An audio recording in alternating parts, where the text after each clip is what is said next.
Assalamualaikum warahmatullahi wabarakatuh. Selamat sore, Waalaikumsalam salam sejahtera untuk kita semua. Pertama-tama izin Pak Ibu Dirjen berhalangan hadir Pak Asikin, jadi meminta kami untuk mewakili. Baik, mungkin bisa screen share ya. Ya, baik. Jadi sesuai dengan Kopitu meminta kami untuk menyampaikan konsep rumah produksi terpadu sebagai upaya untuk penyeragaman standar kualitas produksi chip porang dan tepung porang. Next slide. Ya, tadi juga sudah banyak disampaikan ya oleh para pembicara sebelumnya bahwa porang ini mempunyai nilai yang sangat strategis. Baik dari sisi tanamannya, barusan juga disampaikan bahwa tanaman porang ini relatif mudah untuk ditanam, kemudian juga mempunyai potensi yang sangat besar sebagai produk pangan alternatif, juga mengandung glukomanan, kemudian tidak hanya untuk pangan, tetapi juga aplikasinya dalam industri kosmetik, kemudian juga industri kimia, dan kalau kita lihat sebenarnya permintaan global ekspor ini masih sangat potensial untuk kita raih. Next slide, next.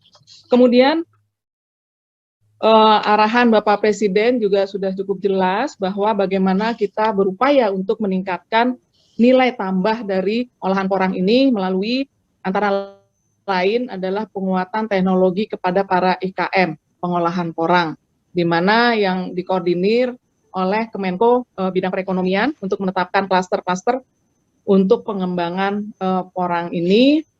Dan juga tentunya bersama-sama dengan Kementerian Pertanian dari sisi bahan bakunya dan juga injeksi teknologi dari sisi industrinya. Next. Bapak Ibu sekalian, tentunya dalam kita mengembangkan suatu industri ya, termasuk dalamnya tentunya IKM, tentunya bahan baku ini kan menjadi penting, sehingga kita kami melihat di mana sih sentra-sentra dari produksi porang ini, yang luasannya kalau kita lihat di atas 500 hektar, ini tersebar di 8 provinsi. Ini kami dapat informasinya bersumber dari data Kementerian Pertanian tahun 2021 ya. Jadi kalau kita lihat, mungkin tadi sudah disampaikan juga ya, tapi kami melihatnya dari sisi bagaimana mendekatkan nanti sentra-sentra industri ini dengan sentra-sentra produksi bahan bakunya.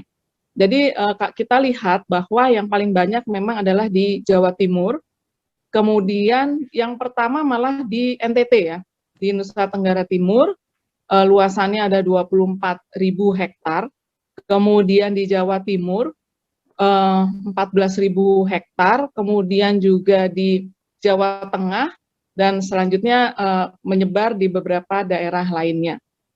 Nah, tentunya dalam hal ini, kalau kita akan mengembangkan suatu industri, nah ini tentunya bagaimana kontinuitas dari bahan baku ini menjadi sangat penting. Nah inilah yang kita memang terus perlu melakukan koordinasi terus dengan Kementerian Pertanian tentunya, termasuk juga tidak hanya dari sisi jumlah ya, dari sisi kuantitas, juga kualitasnya seperti apa, dan juga kapan sih kira-kira akan dipanen.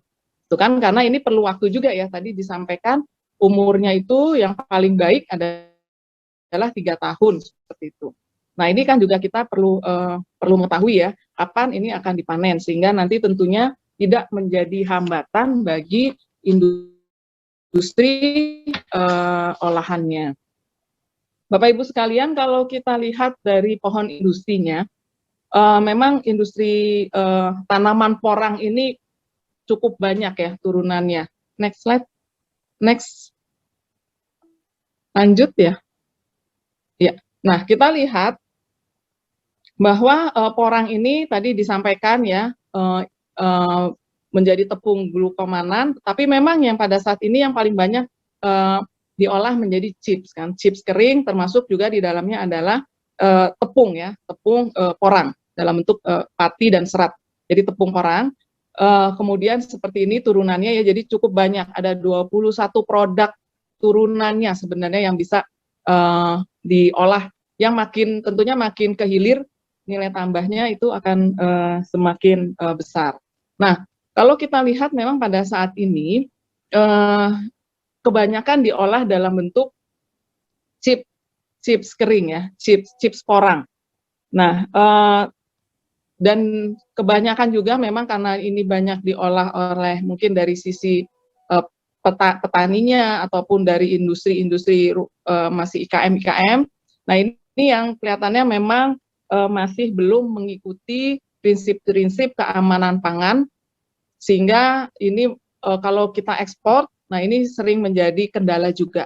Nah, ini mungkin kita perlu antisipasi juga bagaimana bisa menghasilkan chips kering yang memenuhi chips porang ya, maksud kami, ataupun tepung porang yang memenuhi kaidah-kaidah keamanan pangan.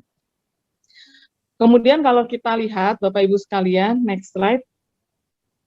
Kalau kita lihat dari umbi porang kemudian diolah menjadi chips ya, chips porang dan tepung porang kemudian menjadi tepung glukomanan. Nah, ini tentunya makin kehilir, nilai tambahnya akan semakin besar dan tentu harga pasarnya juga semakin besar. Nah, untuk industri kecil yang dapat dilakukan oleh IKM, kalau kita lihat memang atau arah untuk pengembangan sentra-sentra IKM kita, itu lebih kami melihatnya adalah yang lebih sangat memungkinkan adalah dari sisi membuat chips porang dan juga tepung porang. Kemudian kalau untuk tepung glukomanan, memang karena ini mempunyai teknologinya juga ya, jadi tepung porang ini yang perlu. Nah, ini mungkin lebih ke industri menengah dan juga industri besar gitu. Nah, juga memang yang menjadi salah satu yang perlu juga kita perhatikan dalam membuat tepung glukomanan ini juga adalah bagaimana mendapatkan bahan untuk ekstraksinya ya. Kan untuk ekstraksinya ini salah satunya adalah melalui menggunakan etanol. Nah, ini juga perlu kita lihat, sementara etanol ini saat ini juga merupakan produk yang impor. Nah, jadi kalau kita lihat memang yang memungkinkan adalah bagaimana untuk para IKM ya khususnya ya, adalah dalam bentuk chips maupun tepung porang. Tetapi memang yang perlu diperhatikan adalah bagaimana menghasilkan chip ataupun tepung porang ini yang sesuai dengan standar mutu untuk ekspor. Kalau next slide. Next Bu Sri, ya. Kami mencoba bisa dipercepat dan diringkas Bu Sri ya. Waktunya terbatas ya. Mohon maaf ya. Jadi kami mencoba untuk memetakan ya Bapak Ibu sekalian antara permasalahan kemudian upaya-upaya yang kami lakukan untuk Dijen IKMA ini. Kalau kita lihat bahwa pertama sistem keamanan pangan, sehingga kami akan mengupayakan bagaimana meningkatkan sistem keamanan ini melalui sertifikasi HACCP, kemudian juga untuk pengembangan ekosistem pengolahan porang ini ya, tentunya dengan perguruan tinggi dan praktisi tadi seperti dengan Pak Prof. Hadi Karya misalnya ya, untuk bagaimana sih untuk mengurangi kandungan oksalatnya. Kemudian juga dari sisi peningkatan sumber daya manusia dan peralatan melalui pengembangan sentra-sentra olahan porang melalui mekanisme dana alokasi khusus dan pendampingan bagi IKM pengolahan porang, juga meningkatkan teknologi dan kapasitas produksinya melalui program restrukturisasi mesin dan peralatan yang merupakan salah satu program yang ada di Kementerian Perindustrian.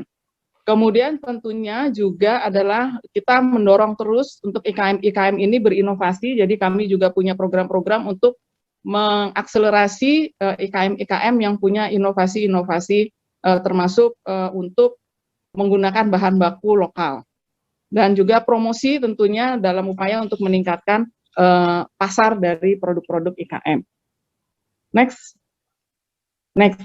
Ya, lanjut ya. Ini untuk penetapan sentra, jadi kami melakukan mengupayakan ya untuk pengolahan sentra secara terpadu ini melalui pengembangan sentra-sentra yang pembangunannya melalui dana alokasi khusus.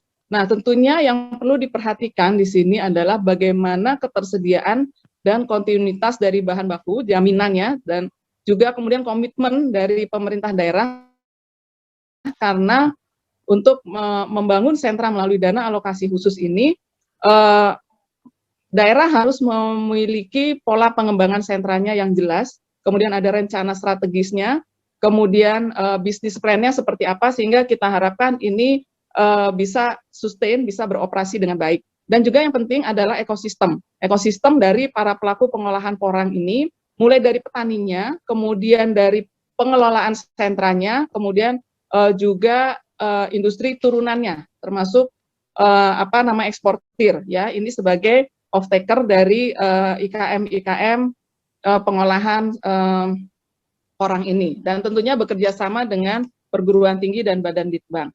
Next, mungkin sebentar satu lagi. Ya, ini konsepnya Bapak Ibu sekalian untuk pembangunannya melalui mekanisme dana alokasi khusus, di mana kita petakan dulu lokasinya. Jadi pada DAK untuk 2022 ini ada, karena ini sudah ditentukan ya, lokasinya ini sudah ditentukan oleh dengan Bappenas bersama-sama, sehingga kami melihat di mana irisannya antara yang mendapatkan dana alokasi khusus dan tadi sentra-sentra produksi. Ada 3 lokasi yang memungkinkan yang kami lihat, yaitu di Lumajang, Tabanan, dan juga Simalungun. Nah, ini nanti kami perlu koordinasi juga baik dengan Bappenas, kemudian dengan Kementerian Pertanian, dan juga dengan pemerintah daerahnya. Kemudian di sini yang perlu juga adalah membangun ekosistem. Pemerintah daerah juga bagaimana membangun ekosistem yang melibatkan petani-petani, IKM, dan nanti pengelola sentranya, serta juga off-taker-nya, industri besar maupun eksportir, kemitraan yang clear, ya, yang jelas antara petani dan industri. Nah, di sini yang kami garis merah ini adalah proses produksi terpadunya di dalam sentra yang dibangun melalui dana alokasi khusus, di mana menurut kami ini di awalnya adalah melalui pembangunan IKM dalam bentuk chipsnya dulu, ya. Kemudian nanti, di dalam sentra itu bisa dibangun gudang penerimaan porang, kemudian gedung produksi, sarana prasarana, mesin peralatan, dan sebagainya ini bisa disediakan di sentra tersebut melalui dana alokasi khusus. Kemudian ada ruang penjemur, sehingga ini bisa mengurangi, ya, dari sisi keamanan pangannya sehingga lebih terjamin. Kemudian juga gudang-gudang produksi. Nah, ini adalah hal-hal yang bisa dibangun untuk sentra atau industri tempat produksi terpadu tersebut di dalam sentra. Kemudian sesudah itu mungkin secara bertahap baru kita bisa membangun tepung porang, karena kita juga kan perlu melihat secara bagaimana pasarnya itu juga kan. Nanti kalau sudah berjalan optimal, kemudian ini kita kawinkan, ya, kita linkkan dengan eksportir maupun industri besar. Nah, ini sentra ini siapa yang mengelola? Ini dapat dikelola oleh UPT, ya, di daerah maupun oleh koperasi, dan tentunya di sini kita perlu terus melakukan pendampingan untuk adanya branding, hilirisasi produk porang, kemudian manajemen usaha dari sentra, kemudian penguatan sistem mutu, dan kemasannya yang baik, juga traceability seandainya ada hal-hal yang ada komplain atau dari buyers dan sebagainya. Mungkin demikian Pak Asikin yang bisa kami sampaikan. Terima kasih. Assalamualaikum warahmatullahi wabarakatuh.